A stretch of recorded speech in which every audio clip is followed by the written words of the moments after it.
नमस्ते सम्पूर्णजना हाम्रो दुबईमा रहनुहुने दिदीबहिनी दाजुभाइहरूलाई र अर्को कुरा जुन पहिला हामीले एउटा भिडियो राखेका थियौँ हाम्रो कर्णाली जनरल ट्रेनिङ ओपनिङको बारेमा त्यसलाई जति पनि हाम्रो प्यारा प्यारा दाजुभाइ दिदीबहिनीले हेरेर माया गरेर फलो गर्नुभयो त्यसलाई कमेन्ट गर्नुभयो त्यसमा मिठो मिठो त्यसको लागि हजुरहरूलाई धेरै धेरै धन्यवाद। र अर्को कुरा म आज चाहिँ किन यो भिडियो लिएर उपस्थिति भएँ भने हामीले यो ओपन गर्ने भनेर कुरा राखेका थियौँ 9 मार्च मन्डेको दिन, तर केही यो दुबईको अहिले स्थिति यस्तै छ, हजुरहरू सबैलाई अवगत नै छ।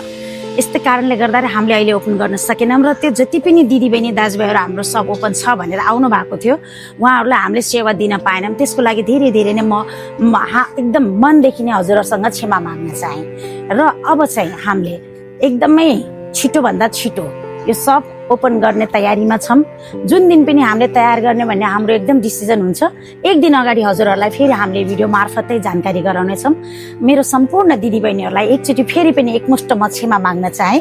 हजुरहरूलाई बोलेको बेलामा हामीले पसल ओपन गरेर दिन सकेनौँ, त्यसको लागि हजुरहरूले नै माफ गरी र हाम्रो पछि जनरल ट्रेनिङ हाम्रो ओपन भइसकेपछि हजुरहरूको साथ र सपोर्ट पाइन्छ भन्ने म आशा गरेकी छु। हस्त, धन्यवाद।